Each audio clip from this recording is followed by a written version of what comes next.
At first glance, Faruzan appears as a simple woman who has a lot of knowledge. But Faruzan also carries a burden with her that many others fail to truly understand, as she was locked away in a tomb for an entire century, forced to solve a puzzle of infinite complexities, all while feeling the mockery of an ancient civilization, laughing at her very own sanity. But what was it really like in there? Well, today we find out. Sort of. Hello everyone, I'm Sakai Samurai, your guide in the vast world of Ava, and today we are looking into the complex trials of Hatsune Miku, where we'll be looking at just what had went on inside that ruin for all those many years.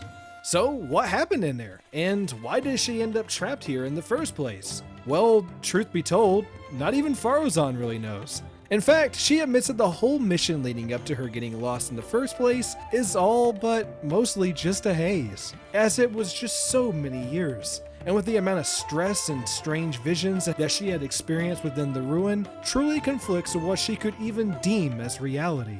However, what we do know is that her primary reason for making the expedition was mainly purely for academic knowledge. And if you aren't up to par with the long list of academic achievements that Faruzan has made, then you would be surprised to know that Miku herself is actually a legend in the fields of scientific exploration. And with her deep and extremely complex understandings of ancient civilizations and their ruins being vastly superior to some of even the greatest minds of all the academia. She hails from the Haravatat Darshan, which is the school of linguistics and ancient ruin studies, and is known for also having the lowest enrollment rate out of all the other Darshans, possibly because of the sheer danger that also comes along with this, as the students are often tasked with delving into the ruins of dangerous ancient domains, and have to be prepared to face a long list of safety risks in the process, with Faruzan playing a key role in making many breakthroughs and discoveries during her prime, and has even went on to create many successful inventions for dungeon diving.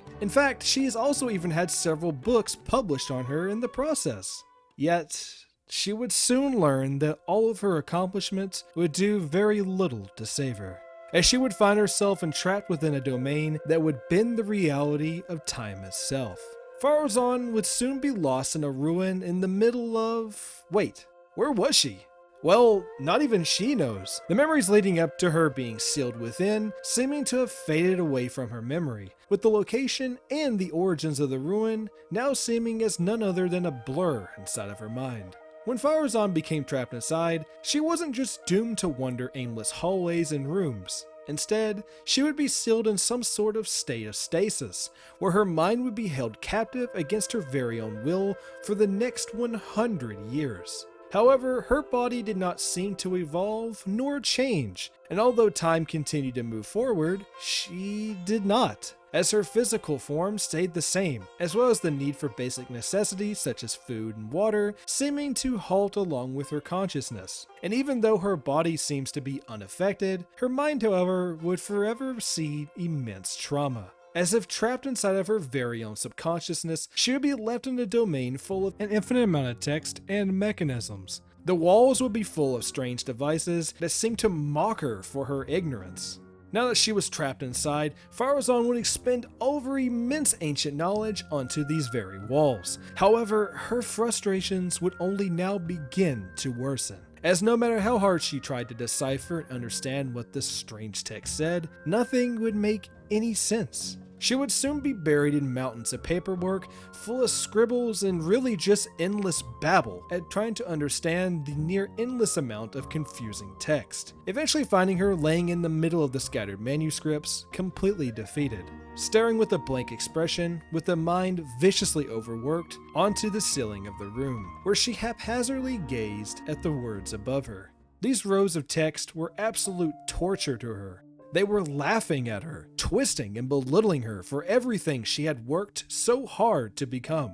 She thought to herself at just how lost the work of the Academia truly was, and just how little we really understood this infinitely complex civilization. Did everything that she studied lead her to learning nothing in the end? Was all the painfully long hours of research from generations of scholars resolved to being absolutely pointless?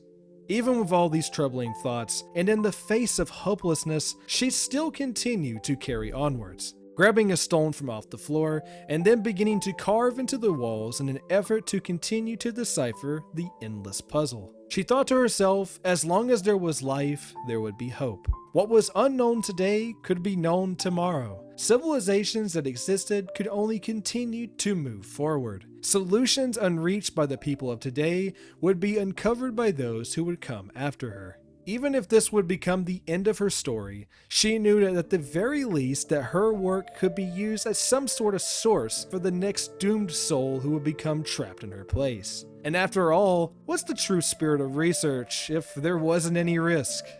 Over an unknown time, the walls will become buried in long lists of confusion and incorrect endings to her deductions. She found that nothing indeed made any sense anymore, and that the troubling blurring line of reality and insanity was no longer becoming distinguishable. Muttering words of confusion and deranged technical babble was all that would come from her lips. Her mind was filled only with her work and the endlessly long list of failures and conclusions that she had made. It was at this point that her mind had truly slipped. Yet, after some unknown long duration of time later, those doors would finally open, as she had finally somehow, and even she does not truly understand it, had led to solving the terrifying enigma, and Faruzan would awaken to the world of the living once more. She had solved the enigma. She was free. Yet she would find a new world waiting outside those walls, full of terrifying realizations of just how long she was away. But first things first, she could only think about the strange sounds of rumblings that she had heard within her, a sound that she hasn't heard in a very long time. She was starving. And that was the absolutely mind-blowing story of Faruzan's time while she was sealed away in mystery. I hope you all enjoyed today's video, and with plenty of new Genshin lore related content arriving on my channel every week, I hope to see you stick around with us. And if you liked what you saw today, feel free to give me a like, and if you want to see even more of what I have to offer, make sure to subscribe. We are on the road to 500 subscribers, and once we hit our goal, we'll be starting our very own Discord lore server together. Also, thank you all so much for all your support. You guys have just been so much, and the long list of returning faces I've been seeing is just so amazing. Anyways everyone, I shall see you all next time, and as always, till next time, Samurai.